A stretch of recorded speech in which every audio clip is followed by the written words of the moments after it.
So having looked at vector spaces in the previous video, now let us look at metric spaces. Metric spaces. And what are metric spaces? Metric spaces are spaces which have some notion of a distance built on it. Okay? And what is a distance? It's generally called a metric, and it is defined as follows. Definition. Let X be a set. Let X be a set. Be a set. A metric on X. A metric on X is a function. Is a function from function D from X cross X to reals, satisfying the following properties. Satisfying the following properties.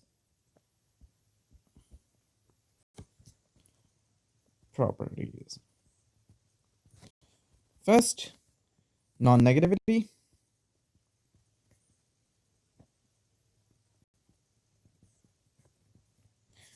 That is to say, D is generally called distance. So let me just say this here. Distance. So whenever I am saying dxy, I might say distance xy. dxy is greater than or equal to 0 for every xy in X, for every xy in X, and dxy is equal to 0. dxy is equal to 0 if and only if x is equal to y. Okay? The idea is, the reason we did vector spaces before is this condition should look familiar to you. These conditions should, in a way, feel familiar. Symmetry.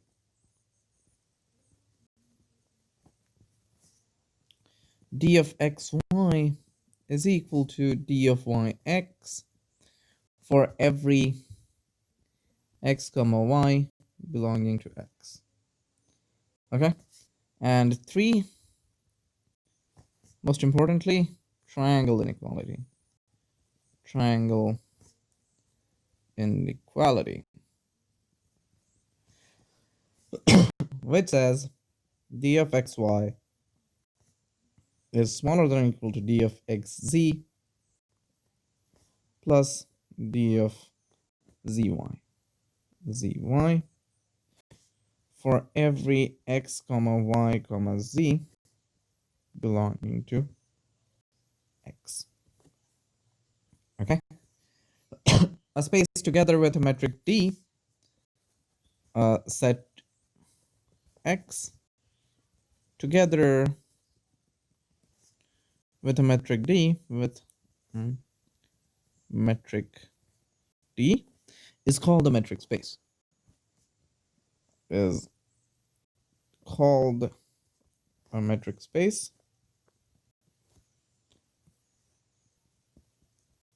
And is usually denoted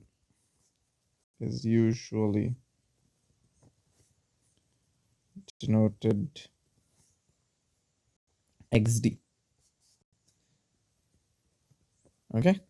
And the points of X are generally called, the elements of X are generally called points.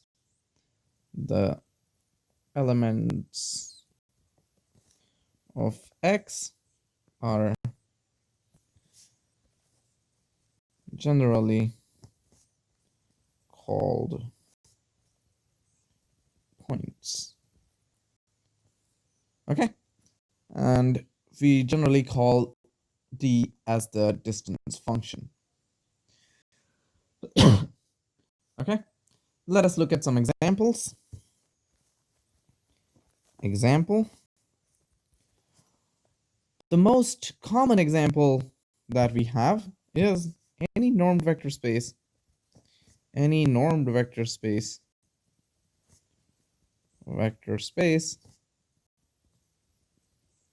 is a metric space. metric space with d of xy is equal to norm of x minus y. Okay?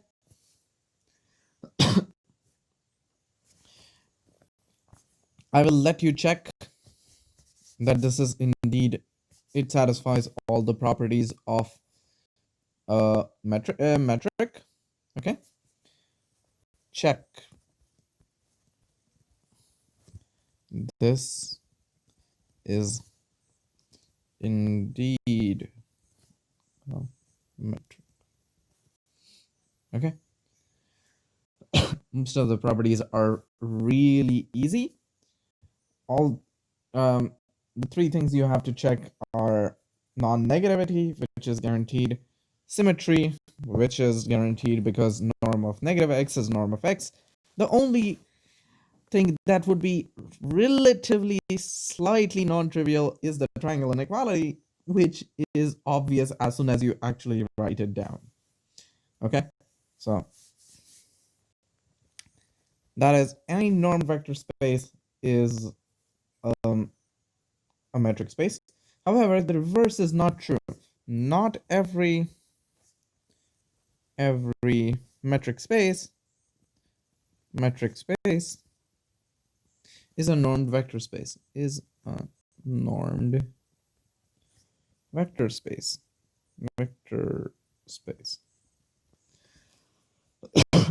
In fact, this is true for rather trivial reasons.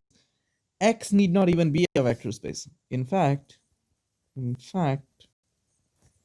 if XD is a metric space,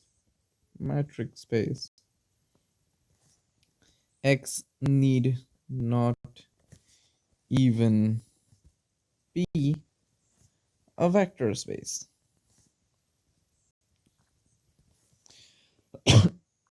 And it's very easy to see. Take any metric space that you know or can think of and take a random subset of it. Maybe take a square in it or a circle or anything. You can still find a distance between any points in it, right? And so the distance is still defined. That means even the subset you have taken is still a metric space, even though it might not be a vector space anymore. Okay? Another function that can be defined is on any space. Consider the function. In fact, consider the function. Consider the function which is called the discrete metric d from x cross x to r, defined by d of x comma y is equal to 1 if x is not equal to y, and d of x comma x is equal to 0. Then check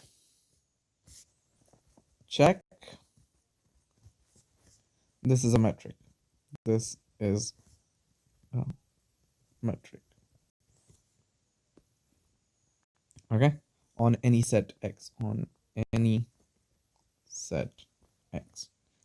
So this is really easy to check, and you should check this. This is called the discrete metric. This is called the discrete metric. Okay, so it's a very commonly used discrete metric, and you should check that it satisfies the triangle inequality. You will find that it is really easy to show that. Okay, now what is an open ball? So when you have distances, it is often useful to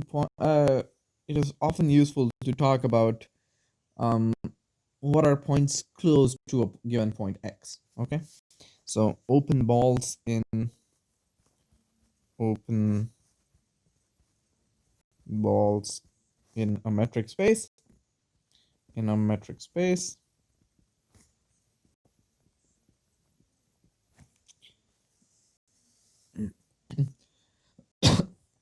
So let us introduce the notion of an open ball of radius r. Open ball of radius r centered at a point x in a metric space xd. Centered at a point x in a metric space xd. Oops. xd is generally denoted b xd of small x comma r. Okay, so keep in mind I might use both of these r's. Both of these are r. Okay, so this is an r, this is an r. I sometimes flip between the two. Okay, don't freak out, both of them are r. Is y in x, all points y in x, such that distance of x comma y is less than r. Okay, if the metric or d is understood, if the metric space x or distance d is understood already, is understood from context, understood from context, we generally drop it. We simply write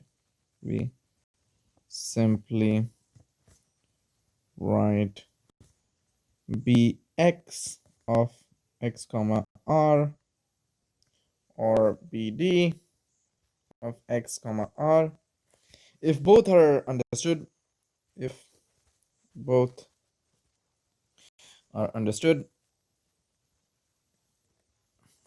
we write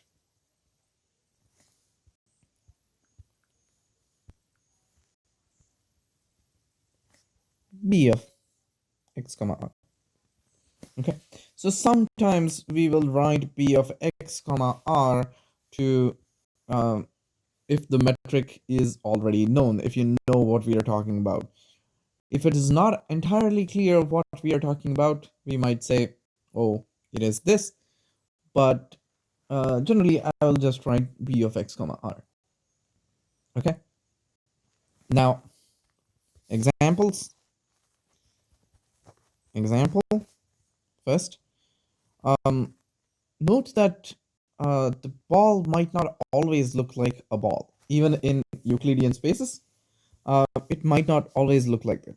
Okay, so suppose d1 of x comma y is equal to x minus y, where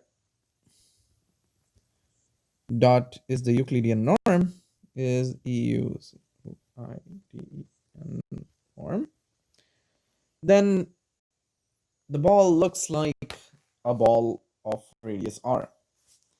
Then b of bd1 of x comma y, x comma r, looks like a ball,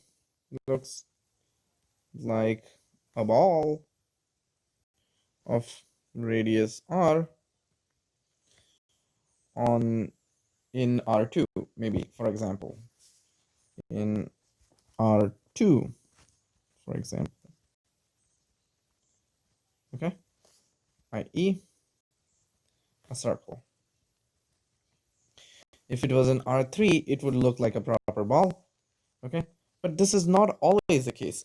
If, for example, I define the distance d2, which is x comma y is equal to x minus the uniform norm of x minus y, which is equal to max of x1 minus y1 comma x2 minus y2 on R2, okay, where x is equal to x1, x2, y is equal to y1, y2 belong to R2, then you can check that this is actually a metric, okay, and check this is a metric, this is a metric. The easy way of convincing yourself this is a metric is because this is a norm. Every norm gives a metric, so you can check that this is a metric, and the condition that d2 of x comma y is smaller than r then implies, if and only if, that x1 minus y1 is smaller than r and x2 minus y2 is smaller than r, which is to say x1 minus r is smaller than y1 smaller than x1 plus r, and x2 minus r smaller than y2 smaller than x2 plus r, which is to say y1 is equal to y1 y2 y1 comma y2 belongs to the interval x1 minus r comma x2 x1 minus r times x1 to x1 plus r multiplied by x2 minus r x2 plus r.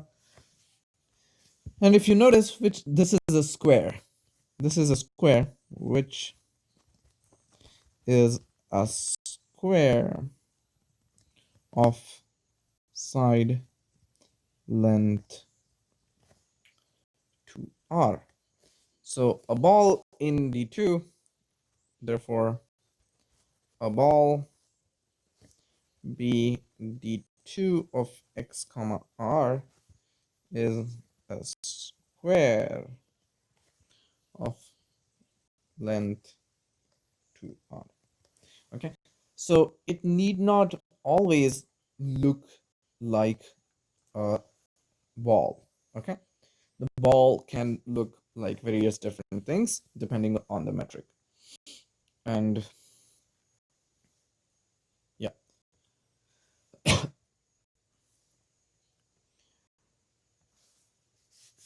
let us look at some definitions of a lot of things now that we are going to be using. Let x be a metric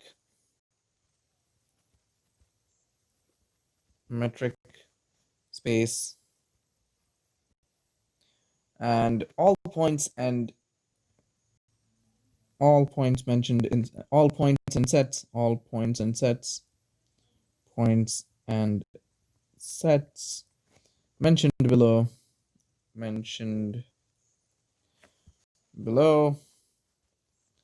are understood to be elements and subsets of x.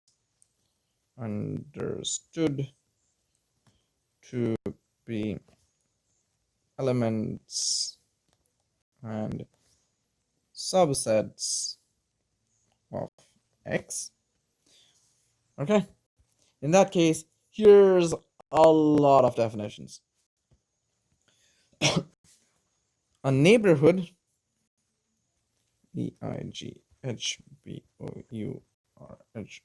neighborhood of P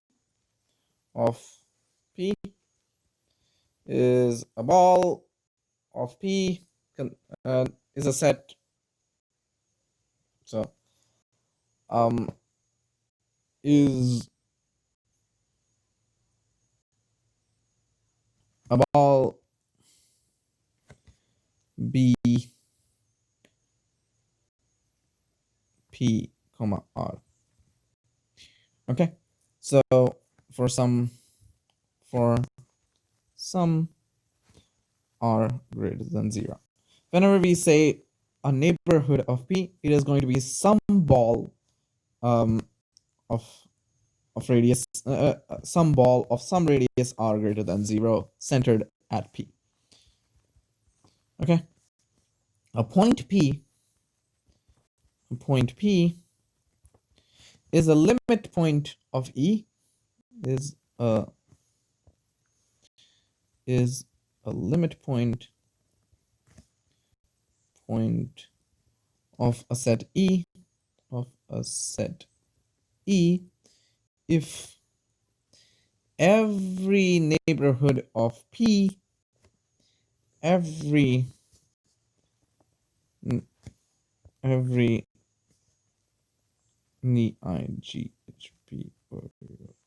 neighborhood of P contains a point Q,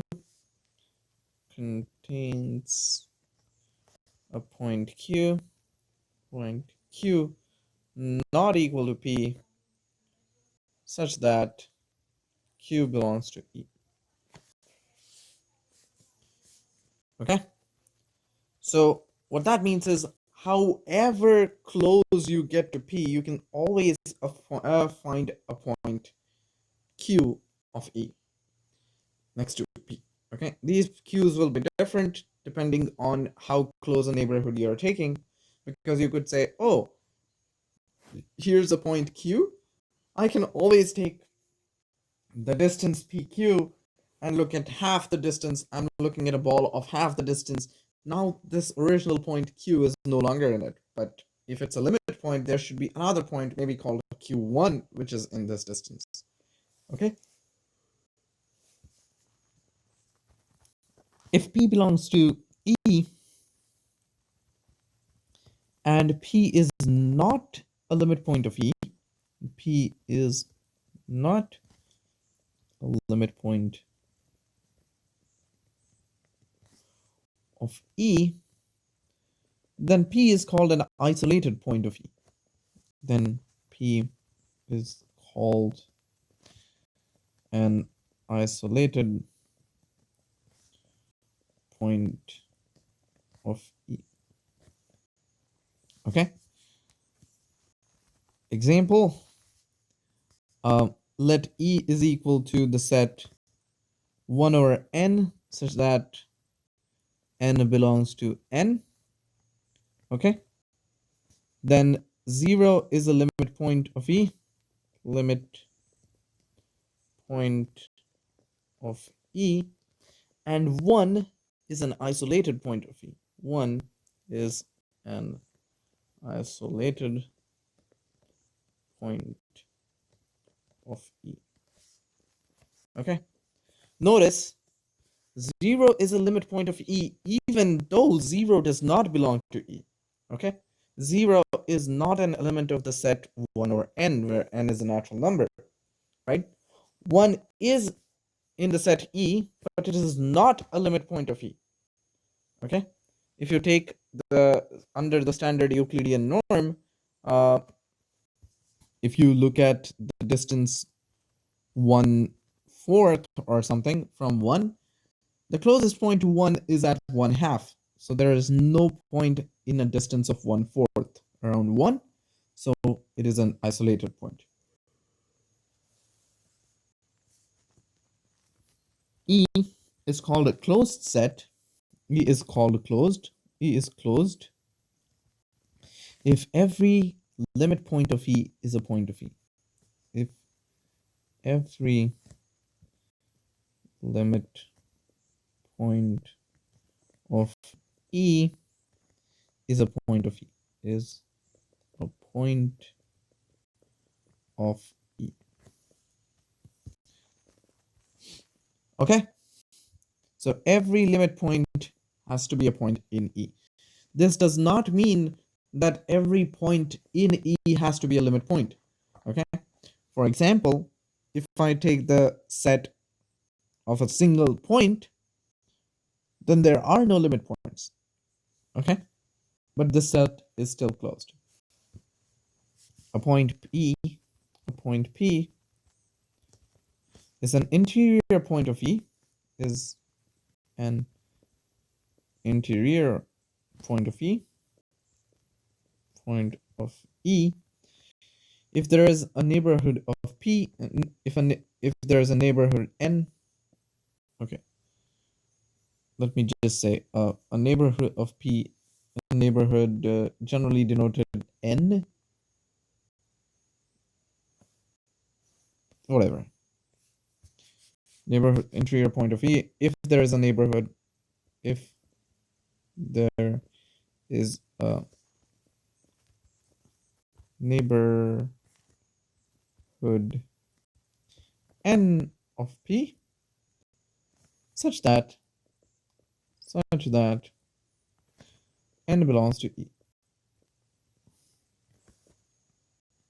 Okay, there should be at least some neighborhood with non-zero radius, right? Neighborhoods have positive radius. It has to have non-zero radius.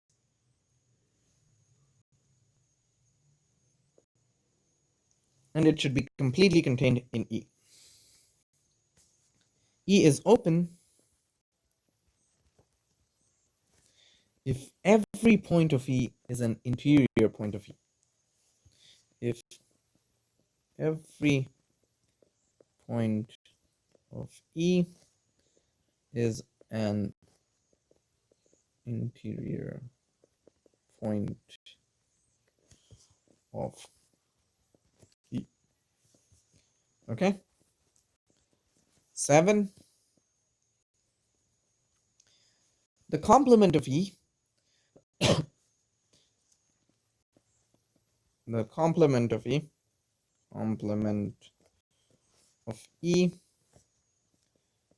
denoted E complement is what we have, is the same as what we have seen before, is all points X belonging to X such that X does not belong to E. Okay, or all points P belonging to X such that P does not belong to E. 8. E is called a perfect set. E is perfect if E is closed,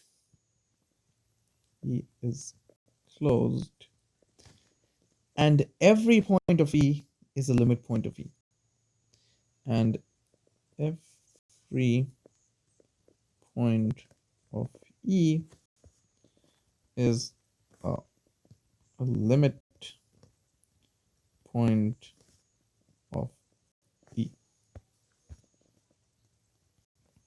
Okay. Let me just do these. Example A comma B. Okay. Open intervals are an example of an open interval. Open set, which is why I generally call them open intervals. Closed interval. Okay. Maybe I should have put an example here.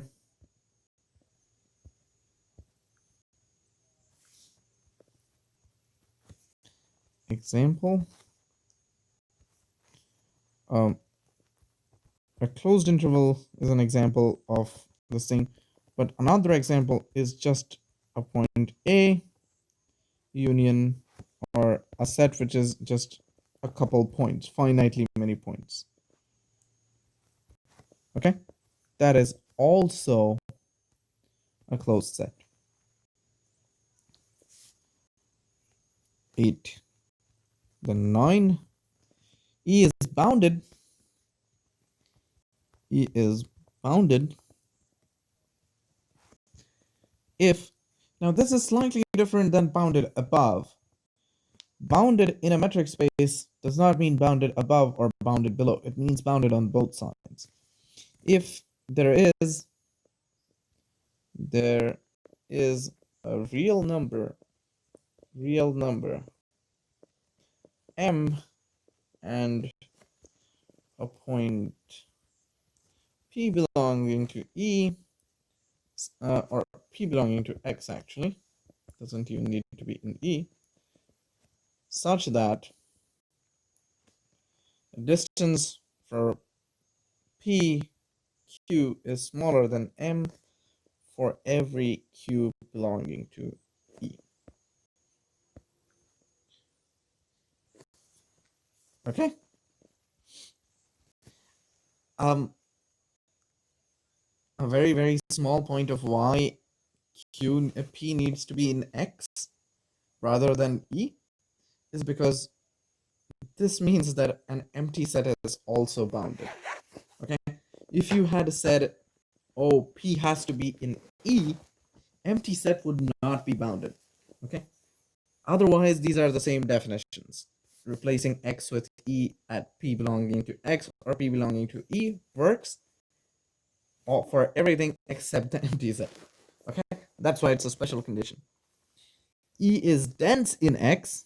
E is dense in x if every point of x, if every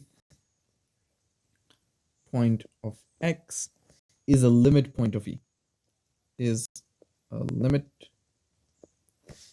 point of E, or a point of E, or a point of E, point of E, or both, or both. Okay. These are a lot of definitions. I have tried to give examples of certain things. Complements you have seen before. Okay. Neighborhoods is something that you might not have seen before, and it might need you to get used to it slightly, but these results might help. Okay. Theorem 2.19. This says every neighborhood is an open set. Every neighborhood is an open set. Okay. Proof. Consider a neighborhood. Consider neighborhood. GHBOUR hood. The book uses the notation E is equal to N R of P, which we are just going to write B P comma R. Okay, and let Q be any point of P, and let Q belong to E any point. Well, then there is a positive real number H, then there is a positive real number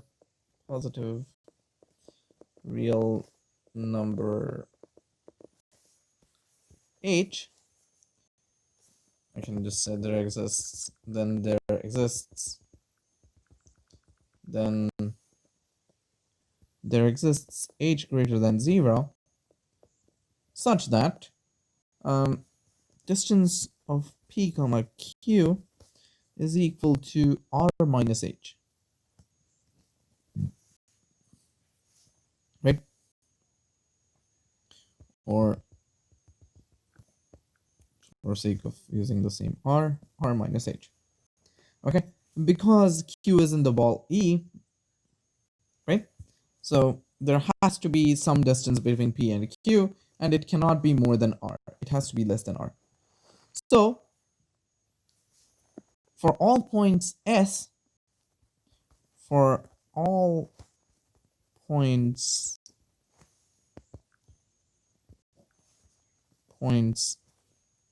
S such that distance of q comma s is smaller than distance of q comma s is smaller than h, we have distance of p comma s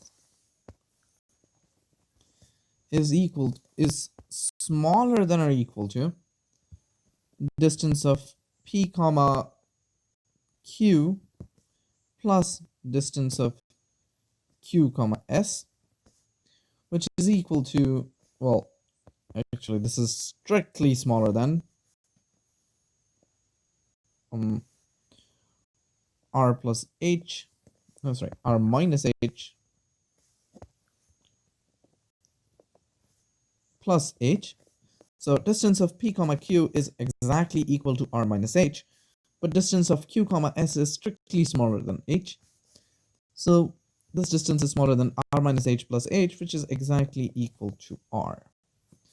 Therefore, the entire ball, therefore S belongs to E, and thus Q is an interior point of E.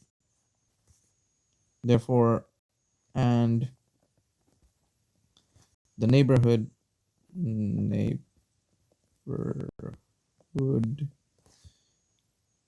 B Q comma S belongs to E, and hence Q is an interior point of E. Q is an interior point of E for every Q belonging to E. Okay? And since every point is an interior point, that means that E is open. Okay? So that proves that every neighborhood is open. Okay? Let's do another one. Theorem 2.20. This says if P is a limit point of E, then every neighborhood of P contains infinitely many points of E. If P is a limit point of E, then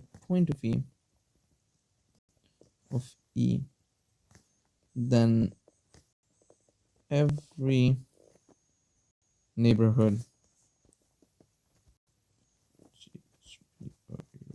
neighborhood of P contains infinitely many points of E. Infinitely many points of E. Okay. This one's actually super easy to prove. Okay. Suppose there is a neighborhood N which contains only a finite number of points. Suppose there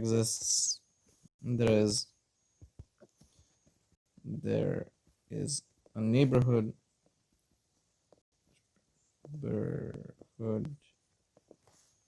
N of P such that which contains only finitely many points, which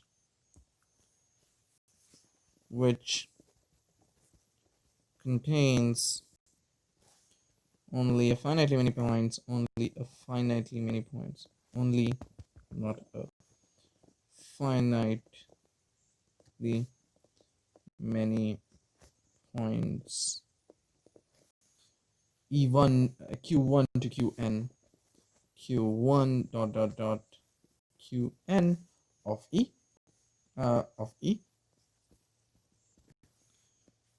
Okay. Well, which are distinct from P. Distinct from P. Okay.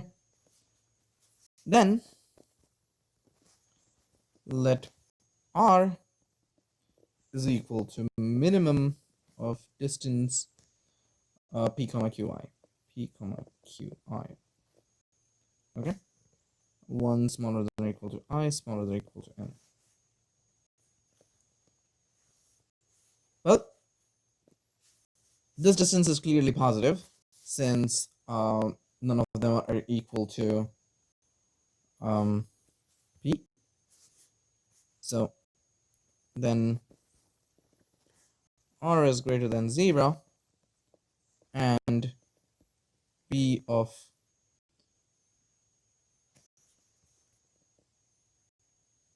p comma r over 2, let's say, contains no points. Contains no points of E. Right? Contradicting the fact that P is the limit point of E. Is a limit point of E. Hence, no such neighborhood exists. Hence, no such NBHD exists. So neighborhood is a really long word. I will be writing NBHD for neighborhood. Yeah, this is just too long. I give up on writing neighborhood as the entire bloody point. Okay. A corollary of this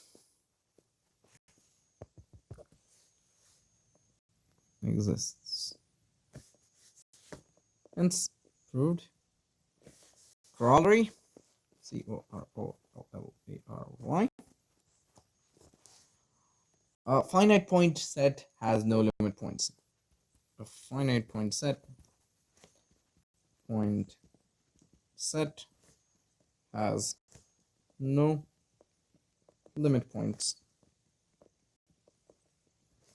which implies another thing. Corollary, a finite point set is closed.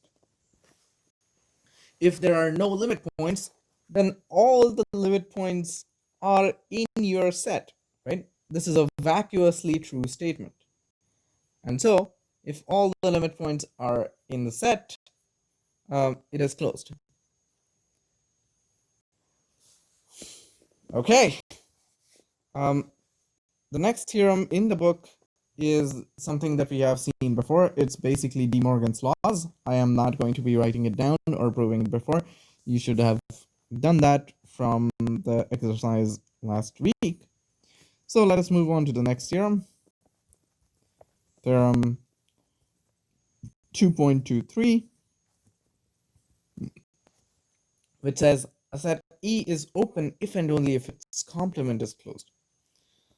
A set E is open if and only if its complement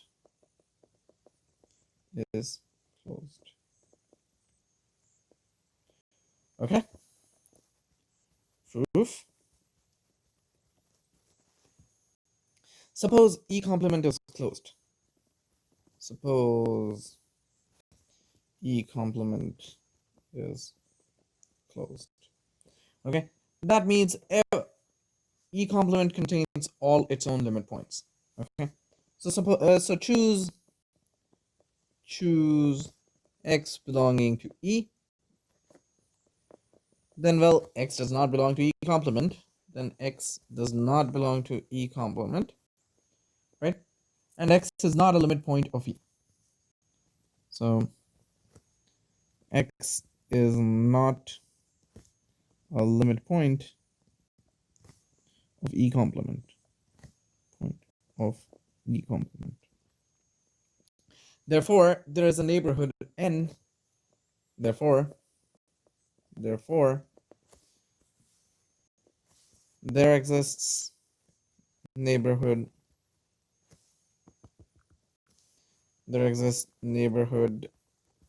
N of x such that E complement intersection N is empty.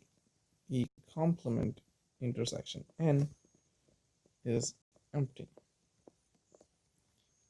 Okay, i.e. n is contained in E. Why is this true? Well, this logic is the same. Why is E complement intersection n empty such a neighborhood exists? This is the same logic as in the proof of it being open. If it is not a limit point, then you can choose some take any normal neighborhood if it has finitely many points. Take the smallest distance. Take something smaller than the smallest distance. Now you have a neighborhood which does not contain any points. Okay.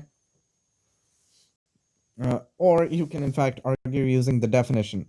The definition of X being a limit point of E complement would be that every neighborhood has a point, right? If it is not a limit point, then that means there is at least one neighborhood which has no points.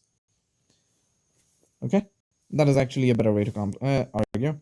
Therefore, E is open.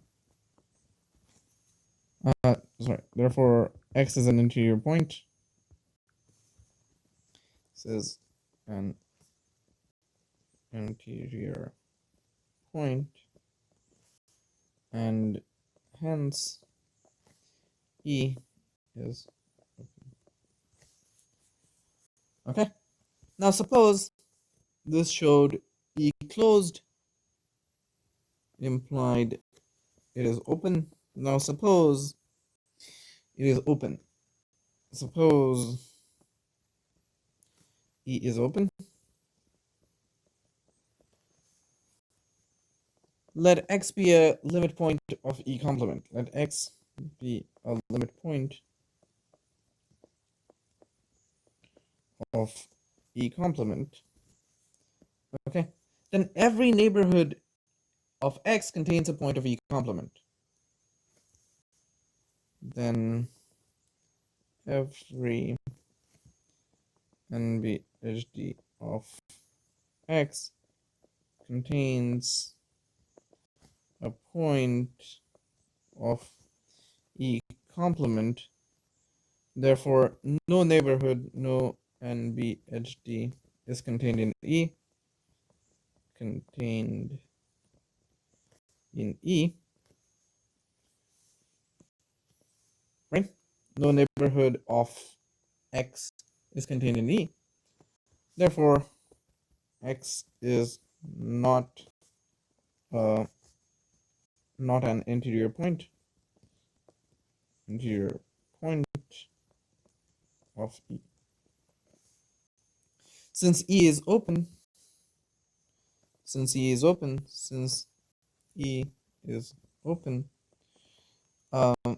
this means that X does not belong to E.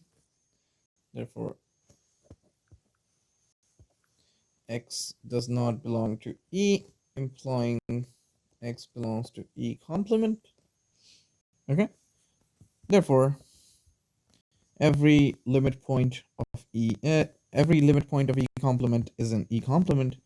Therefore, E complement is closed as required. Okay. Corollary.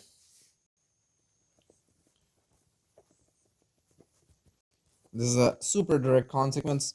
A set F is closed if and only if its complement is open. Closed if and only if its complement is open. Complement is open. How do we prove this? Well, take E complement to be F. Okay? So that is a proof. Let us look at the next theorem. Theorem 2.24.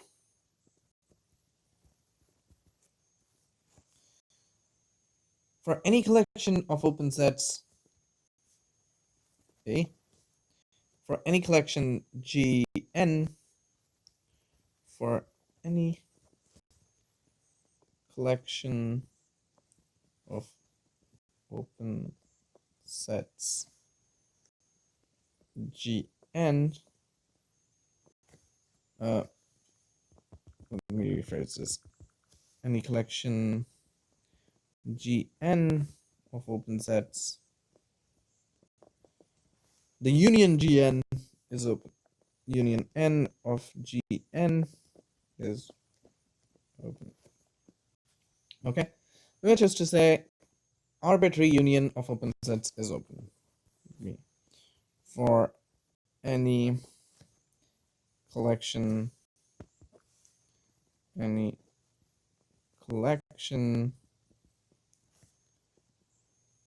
Fn of closed sets, intersection n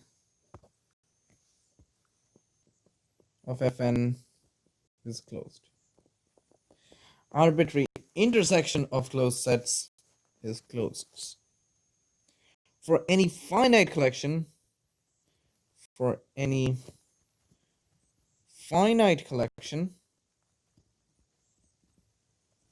G1 to Gn, G1 dot Gn of open sets, the intersection I is equal to 1 to n of Gn is open. So arbitrary union of open sets is open, but only finite intersection of open sets is open. Okay, similarly, for any finite collection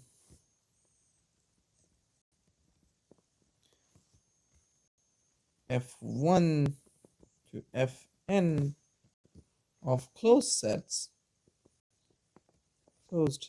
sets, union I is equal to 1 to n of Fn is open. Okay, so while arbitrary intersection of finite set of closed sets is closed, only finite union, this should be closed, not open. Only finite union is closed. You cannot say that about arbitrary union. Okay? Proof. Let G is equal to union Gn. Let G is equal to union n Gn. Okay? If X belongs to G, then there exists an n, then X belongs to Gn for some Gn, right? Since X isn't, since Gn is open, i.e., therefore there is some neighborhood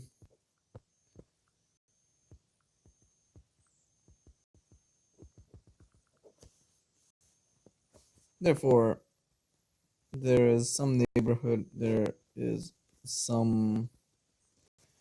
neighborhood n of X in Gn, right?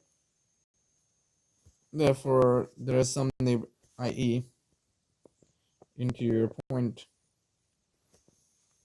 okay, whatever, of Gn. So that neighborhood is in Gn.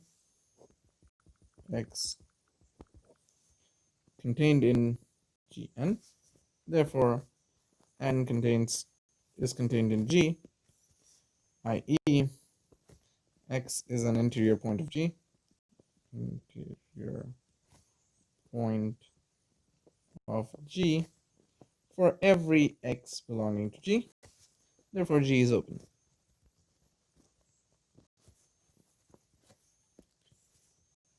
B.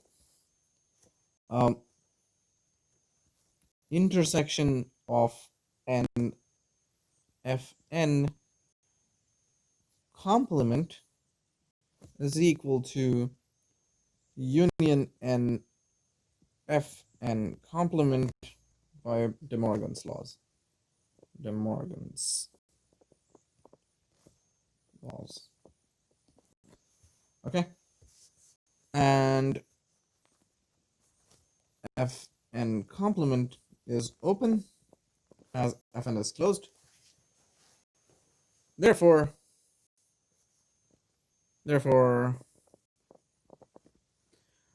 the union of Fn and Fn complement is open. Therefore, intersection and Fn is closed. Okay. See? Now, suppose you're looking at a finite intersection of open sets, right? So let H is equal to intersection I is equal to 1 to n of Gn. Okay. For any x belonging to H, there exists neighborhood Ni of x with radius Ri with radius Ri such that Ni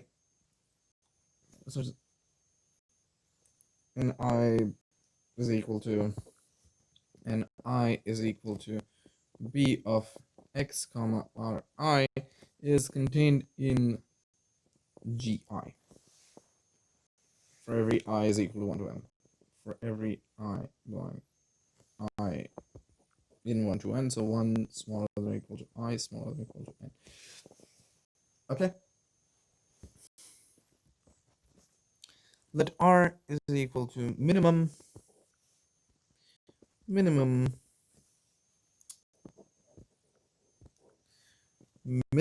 of R1 to Rn. Okay. And let n is equal to B of x comma R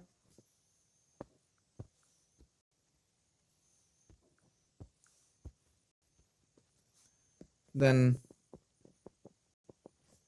n is contained in Gi for every I belonging to 1 dot dot dot n, and therefore n belongs to H, and hence H is open, and hence H is open. D. Take complements of C. Take complement of C using De Morgan's laws.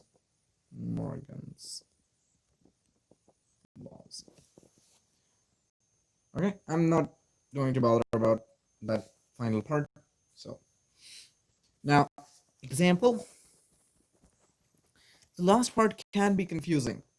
Okay, the last part says that only finite union and finite intersections satisfy the properties. Sorry, finite union of closed sets and finite intersections of open sets satisfy these properties. Here's the counterexample for infinite unions and infinite sets, infinite intersections. Let Gn is equal to negative 1 over n comma 1 over n. Okay, n belongs to n. Then and Fn is equal to Gn complement. Okay, then Gn is open for every n, and Fn is closed for every n belonging to n. Right? However, intersection over n of Gn is 0, and the union of Fn is negative infinity to 0, union 0 to infinity. Okay? then which then intersection n of Gn is closed because it's a finite set, and union Fn is open. So since it's a complement of a finite set. That's why you have to be careful when you're dealing with infinite unions of closed sets and finite intersections of closed sets. Okay, so let us look at a couple more definitions and then finish off this video. A definition and a couple more theorems. Definition: if X is a metric space,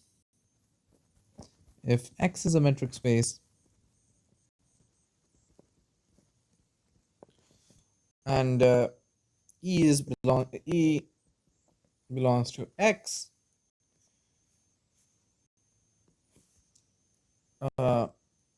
if E belongs to X, and if E prime denotes the set of all limit points of X in E, denotes the set of all limit points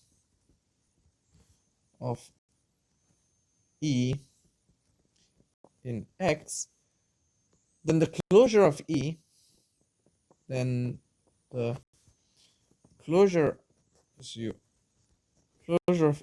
denoted is the set E bar, called E closure, is E union E prime. Okay. Sometimes, for example, if the set is already closed, all the points of E prime are already in E, and that's not an issue, but sometimes the points might be outside. Okay. Not proof, sorry. This is the definition. I wanted to write theorem. Theorem 2.27. If X is a metric space and E belongs to X, if X is a metric space and E belongs to X, then first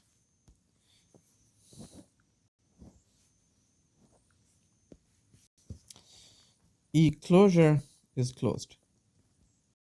Okay, that is to say, when you're taking E union E prime, which is the set of all limit points of E, you're not adding anything whose limit point is going to be far away. Okay, you're not adding random points which are not already the limit points. If E is equal to E complement, if and only if E is closed.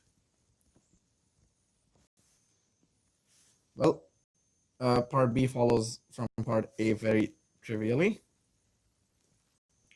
right? And E bar belongs to F bar for every closed set F, for every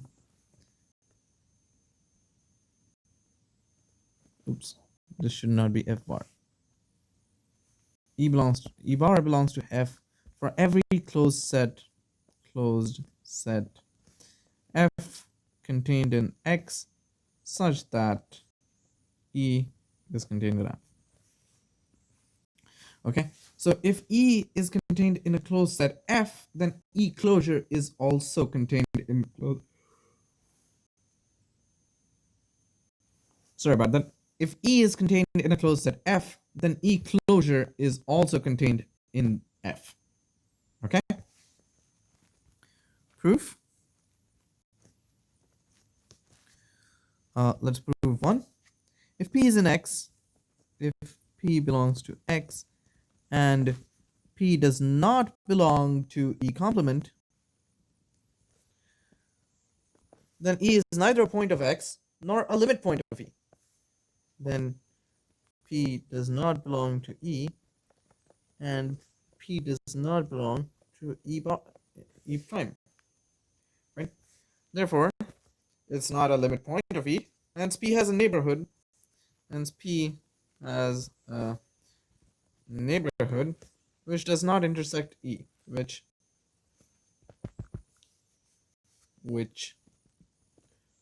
does not intersect E, right? Therefore, P is an interior point of E complement. P is an interior point of E complement, right? And therefore, E complement is open.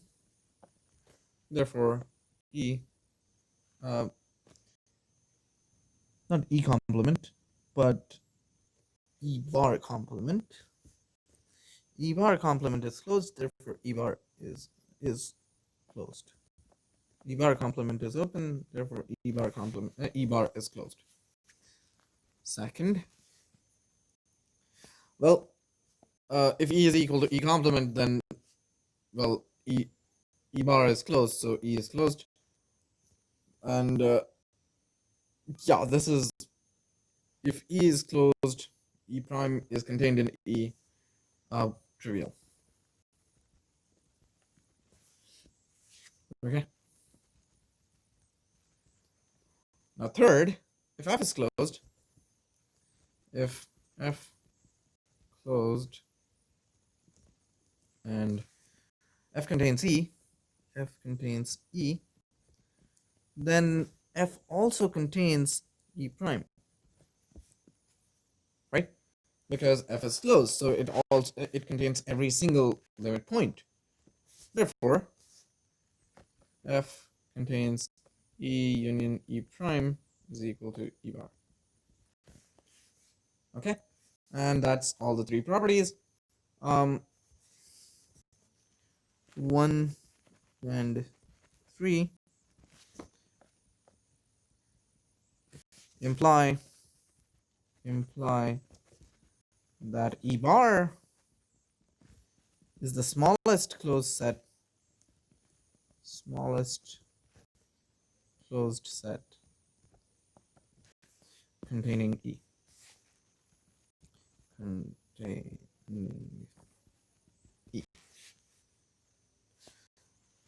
Okay, then let us look at theorem 2.28. Theorem 2.28. Let E be a non-empty set of real numbers, E subset of R, such that E is not equal to phi. Well, let me just not use shorthand. Let me write it out so that it's clear. Let E be a non-empty subset, be a non-empty subset of reals, which is bounded above, right?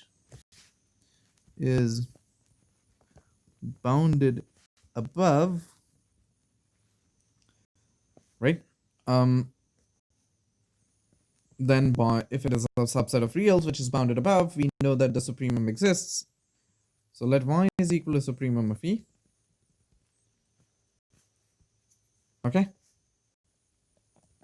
Then Y belongs to E bar, and hence E is closed, and hence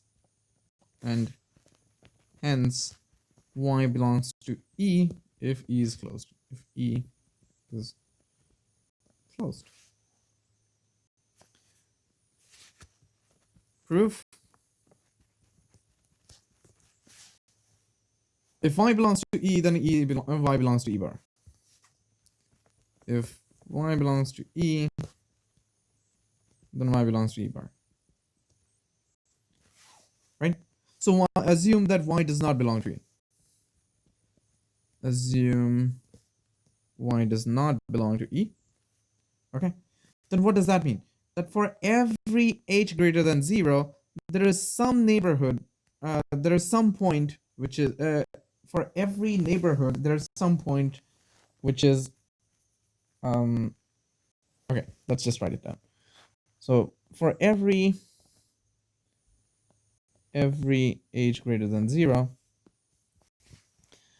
there exists some point, there exists a point x belonging to E such that y minus h is smaller than x is smaller than y. Because otherwise y minus h is an upper bound, is an upper bound of E, which is lower,